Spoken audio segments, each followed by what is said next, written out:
All right, you guys, get ready for this. We are diving deep, like way back in time, into a family history that spans centuries. Centuries is right. We're talking about the Stout family, and we've got their whole story. Well, a lot of it. We've got a lot of great sources to dig into. Genealogical records, historical documents, all kinds of stuff. Yeah, we're going to find out where they came from, what they went through, and some of it was intense, like we're talking plague outbreaks, and ultimately how they ended up in America. Yeah, their story really is woven into the larger fabric of history. Okay, so first, picture this. It's the 1400s. Ooh. Setting the scene. We're in this small village in Germany called Niederbrecken, part of the Holy Roman Empire. Sounds kind of fancy, right? Very imperial. But daily life for most people was anything but fancy. Exactly. People were just trying to survive, especially with the Black Death going around. Oh, yeah, that must have been terrifying. A very real threat. And that's where our story begins, with the mysterious patriarch Stout, born around 1400. The OG Start. And get this, we don't even know his first name. A true man of mystery. I love it. Starting off with a cliffhanger. Well, records weren't always the best back then. True. But think about it. This guy lived through the Black Death, probably saw so much suffering. It must have shaped his whole worldview, his beliefs, his relationships, everything. And then on top of that, he's living right before the Reformation, which things were about to get really interesting. Oh, yeah, the Reformation. That was like a total game changer for Europe. Split the Catholic Church, led to wars, all kinds of chaos. Massive upheaval. Families were divided. Whole communities torn apart. Can you imagine the dinner table conversations? Oof. I'd hate to be a fly on the wall for some of those debates. Right. So we've got the Black Death, religious wars brewing. Don't forget the mystery patriarch with no first name. Right. And it doesn't stop there. Patriarch Stout has a son, Andreas. Then Andreas has Johann Andreas. Keeping the family tree going strong. All living through this time of incredible change. And, what's fascinating to me is that these early Stouts, they were deeply rooted in the Catholic Church. Their whole lives revolved around it. Social status, economic opportunities, everything tied to their faith.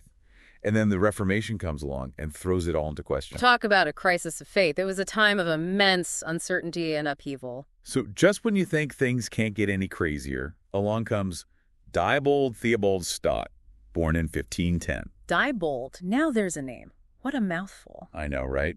This guy sounds like he was born to shake things up. Well, he was definitely born into a world that was being shaken up. Diebold was born in Bosenbach, in the Duchy of Zweibrücken. Say that 10 times fast. No way. But seriously, this area was a hotbed of religious tension during the Reformation. Different factions fighting for power, the Stotts caught right in the middle. Oh man, they can't catch a break. Well, Diebold, he did what people did back then.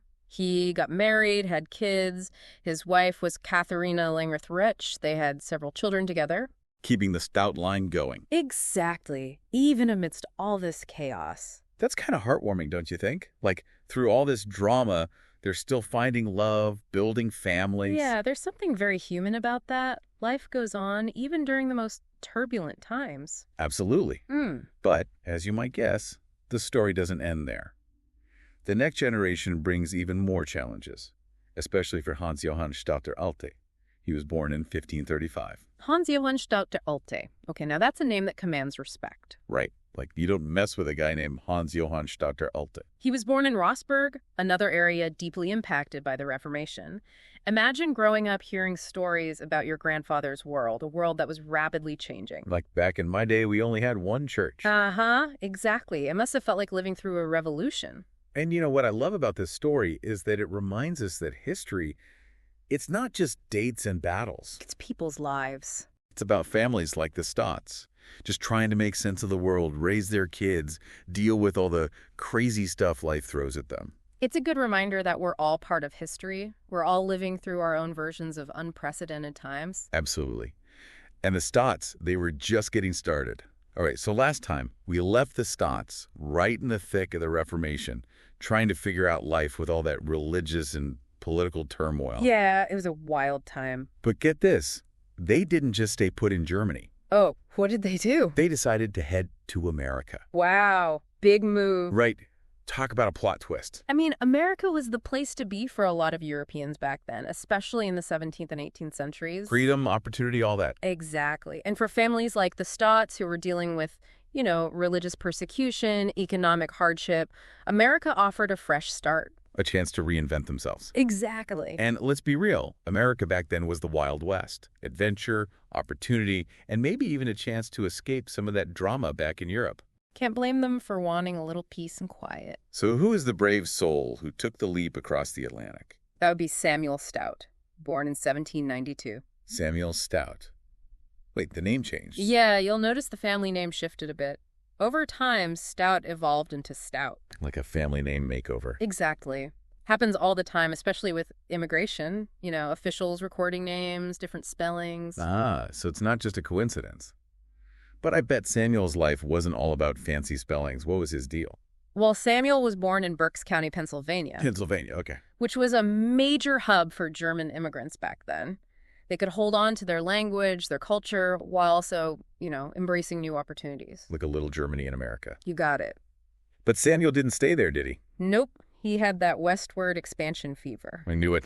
By the early 1800s, the Ohio Valley was opening up for settlement, and it was attracting pioneers from all over the East Coast. Fertile land, a sense of possibility. The American dream. Exactly. So Samuel was like, see you later, Pennsylvania. I'm going west. Pretty much. He married Susanna Hilpert, packed up their stuff, and headed to Ashland County, Ohio. That was a big undertaking back then. Travel was slow, dangerous. No GPS, no rest stops, just wilderness. But for Samuel and Susanna, it was a chance to build a new life. For themselves, for their kids, for future generations. And build they did. They had kids, they farmed the land. They probably had some wild encounters with wildlife out there, too. I bet. It's like Little House on the Prairie, but with stouts. Stouts. Exactly. But just as they're settling into life in Ohio, another massive historical event rocks America. The Civil War. Oh, yeah. Things are about to get complicated again. One of Samuel and Susanna's sons, George David Stout, born in 1834, he comes of age during this whole crazy period. A defining moment in American history. Okay, hold up. The Civil War. Now, that's some serious drama. How did the Stouts get mixed up in all that? Well, Ohio was a free state, but it was right on the border with slave states. So tensions were high. It's very high. Families were divided, loyalties were tested. The Stouts were right in the middle of it. Even though they left Europe to escape conflict, they end up right back in the thick of it. It's like they couldn't catch a break. Did George David fight in the war? We don't have records of his military service, but we do know he married Rachel Urey in 1856. Just a few years before the war started. Newlyweds during one of the most divisive times in American history. Talk about a test of a marriage. Right. They were starting their lives together as the nation was literally tearing itself apart. What did they do? They did what a lot of couples did. They supported each other, built a life together, and weathered the storm. They sound like a strong couple. They had children, moved to Richland County, Ohio, and just kept going. The Stout legacy continued. But you know the Stouts, right? They can't stay put for too long. You're catching on. What's next for this adventurous family? Well, George David and Rachel had a son named George Virgil Stout, born in 1865, right as the Civil War was ending. Wow, talk about timing. And George Virgil, he had that same westward expansion spirit as his grandfather, Samuel. Oh no, not again. Another generation, another move west. That's right. Where does he end up this time? Hold on tight because this is where the story gets really wild. George Virgil decided to head to South Dakota. South Dakota. Yep. What was he thinking? Yeah. That's like going from the frying pan into the fire. You're telling me. South Dakota back then, that was the frontier. Wasn't it still pretty wild and untamed? Absolutely. Vast prairies, harsh winters, Native American tribes who were fiercely defending their territory. This George Virgil, he was either super brave or a little bit crazy. Or maybe both. Maybe a little of both. So what happens to him in South Dakota? He marries a woman named Ella Eden Katie Miller in 1887. Katie. I love that name. They homesteaded in South Dakota, faced all the challenges, the hardships of frontier life. I can't even imagine. What was it like for them out on those prairies? Life on the homestead was rough. Droughts, blizzards, isolation. Sounds tough. They had to be self-sufficient, grow their own food, build their own shelter, rely on their neighbors for support. And sadly, tragedy struck. Katie died young in 1908. Oh, no. That's so sad. What happened to George Virgil after Katie died? He was left to raise their children on his own. He eventually moved to Indiana for a while, maybe looking for a fresh start. I can understand that. But the pull of South Dakota was strong. He eventually went back. Wow, the Stout or Stout family, they just don't give up. They've been through so much. Plagues, wars, migration, heartbreak. It's like a real-life epic. Okay, so we're back and the Stout family saga. Well, let me tell you, it just keeps getting more interesting. Last time, remember, we left George Virgil Stout back in South Dakota after losing his wife, Katie. Yeah, tough times. He was tough, though, a real survivor. But the story doesn't end there. We're moving into the 20th century now. A whole new era. And you know what that means? New challenges, new opportunities. Yeah. And of course, more family drama. It wouldn't be the Stotts without a little drama. So picture it. It's the early 1900s. Cars are starting to become a thing. Women are fighting for the right to vote. Jazz music is all the rage. The Roaring Twenties are just around the corner. And in the middle of all this, we've got Roy Fauntleroy Stout, George Virgil's son, coming of age. Another generation stepping onto the stage of history. Roy Fauntleroy Stout. Okay, another fantastic name. This family has a gift. Right. Talk about memorable names. So Roy's growing up in this time of incredible change. What's his story? Does he follow in his dad's footsteps and head even further west? Well, not exactly. Roy's story takes a bit of a different turn. He marries Selma Victoria Stout in 1918. Selma Victoria, nice. But wait, 1918. Yep.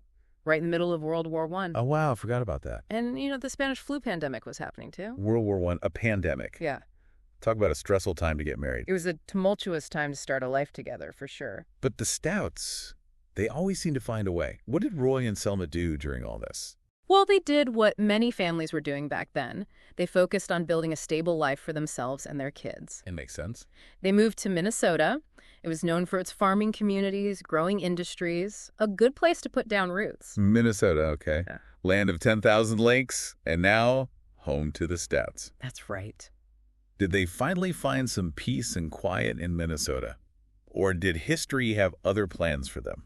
Well, they experienced the ups and downs of the 20th century, just like everyone else. They lived through the Roaring Twenties, a time of economic prosperity, cultural change. Flappers, speakeasies, the Charleston. Yeah. It was a wild time. It was, but then, of course, the Great Depression hit. Oh, man, what a crash back to reality. Exactly. Economic hardship, job losses. Yeah. It affected everyone, the Stouts included. So from the Charleston to soup lines, it's hard to even imagine that shift. Yeah, it was a difficult time for so many. How did the Stouts handle the Depression? Well, like a lot of families, they faced challenges. Money was tight, jobs were scarce, the future felt uncertain. So much uncertainty. But they got through it. They persevered. They relied on their community, their family, their own ingenuity. The Stouts, they're survivors. They don't give up. Exactly. They adapted, they overcame. It's a testament to their strength and resilience. Okay, so Roy and Selma are building their lives in Minnesota, facing all these challenges head on. But what about their kids? Do they continue the Stout tradition of adventure and, moving all over the place? Well, that's where we meet Merlin Leroy Stout. Merlin Leroy Stout. Yep. Okay, now that's a cool name. Roy and Selma's son, born in 1925. And here's where things get interesting again. Merlin. He breaks with tradition. He heads west. But not to some wild frontier. Oh. Where does he go? He moves to sunny San Diego, California. San Diego. Beaches, sunshine, Hollywood. That's a far cry from the prairies and farms of the Midwest. Right. What a change of scenery. What was Merlin's story? Was he a surfer dude? A movie star? Well, we don't have all those juicy details. But we do know that according to family stories, Merlin was considered the coolest Stout. The coolest Stout. Love it. It's like every generation has its standout character. And with Merlin, the Stout family saga comes full circle. They started in a tiny village in Germany, faced plagues, wars, crossed the Atlantic, settled the American West, and ended up living the California dream. It's an incredible journey. It really is. Yeah. And, what strikes me is that they were never afraid to embrace change. They moved from country to country, from state to state, always searching for a better life for themselves and their kids. It's inspiring. They weren't afraid to leave behind the familiar and head into the unknown. And that's a powerful message, I think, especially today when so much feels uncertain. Sometimes you just have to take a leap of faith, trust that you have the strength to figure things out. Absolutely. The Stouts, they remind us that even when things are tough, even when the world feels like it's falling apart, there's always hope. There's always the possibility of a new beginning. So there you have it, the Stout family saga. A story that spans centuries, continents, and countless historical events. It's a reminder that even seemingly ordinary lives can be extraordinary. Each of us is part of something bigger than ourselves, connected to the past, the present, and the future. So next time you're feeling a little lost or overwhelmed by the world, remember the Stotts. Remember their courage, their resilience. Remember their unwavering belief in family. And who knows, maybe someday someone will be sharing your family story, inspiring future generations with your own unique journey through history. That's a great thought to end on. Thanks for joining us on this incredible deep dive. And thanks to all of you for listening. To you listening. It's a long and winding road, to say the least. Indeed. A path marked by major historical events. Exactly. Cultural shifts that echo through generations. We're starting in Brittany, which, believe it or not, wasn't officially part of France for that long at this point. A recent addition to the French crown. So did that impact John DuPont's life in any way? Brittany, you see, held on to its own distinct culture, its language. Imagine, if you will, a newly adopted child clinging to familiar ways. Fascinating. And remember, this was a time of deep religious turmoil in France. Catholics and Huguenots. Precisely. Jean Dupont would have lived through the Edict of Nantes, signed in 1598, granting a degree of religious freedom. So his life could have been shaped by those very tensions. Was he Catholic, caught in the crossfire? Or a Huguenot seeking refuge? Our records place him in Rennes, a major city in Brittany. What was life like there? Rennes, a bustling hub of trade and crafts. Picture a medieval marketplace, cobblestone streets, half-timbered houses. Perhaps Jean Dupont was a merchant, or an artisan skilled with his hands. Intriguing. But the historical fog is thick, isn't it? Indeed. The records only reveal so much. We need more clues. The family tree shows John had a son, Guillaume Dupont. He died in Cherbourg, a coastal town, if I'm not mistaken. That's right, on the edge of the sea. So, what kind of lifestyle are we talking about? A big change from Rennes. Cherbourg was all about the sea, you see. Salt production, fishing, a world away from the urban energy of Rennes. This wasn't just a change of address. It was a change of, what, destiny? Perhaps. Now things take a curious turn. Guillaume married Catherine Dupont Bailey in 1671. A marriage. That's always a pivotal point in a family story. But not in Brittany, mind you. They married in Aurilla-Bourdelin in central France. A considerable journey. Why such a journey for a marriage? Makes you wonder. Love, duty, exile even. Perhaps Guillaume was running from something or someone, like a fugitive escaping a shadowy past. A shadowy past. You've piqued my interest. Imagine, if you will, a scene from Casablanca, but instead of a piano, there's an arranged marriage. Intriguing indeed. Their son, Nicolas Dupont, born in 1651, he eventually settled in Basely, Normandy. Near the iconic Mont Saint-Michel. What drew them to that magnificent spot in the late 1600s? Normandy was thriving then. Rich agricultural land, a vibrant culture. Perhaps Mont Saint-Michel, with its towering presence, offered a sense of, well, protection, a sanctuary. A sanctuary?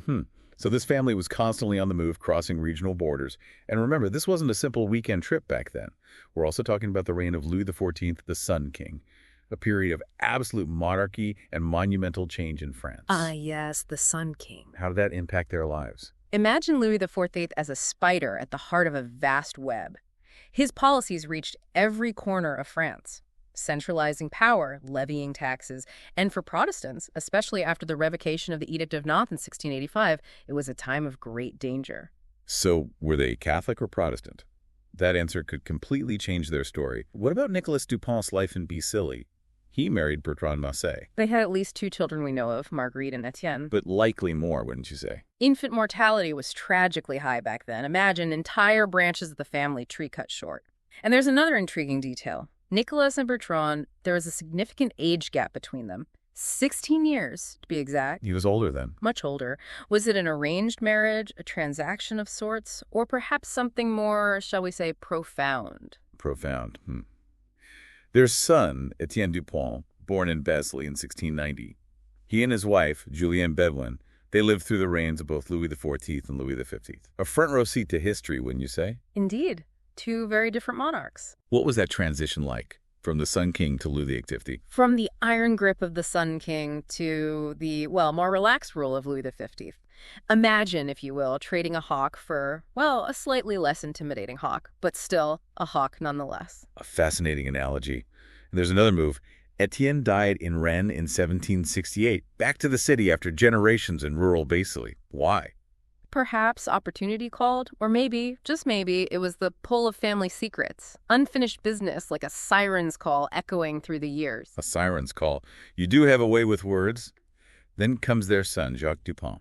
He immigrated to Quebec, Canada in the 1740s. Right before the British conquest. What drew him to the New World? New France held the promise of new beginnings, but it was also a land of shadows, native tribes, harsh winters, and the looming threat of the British. Imagine a vast, untamed wilderness, whispering secrets on the wind. Jacques Dupont arriving in Quebec in the 1740s, a French colony teetering on the edge of change. What was daily life like for those French settlers? What challenges did they face? Imagine a society delicately balanced between the comforts of civilization and the rawness of the untamed wilderness. A stark contrast. Indeed, farmers carved out their lives on the very edge of vast, dense forests.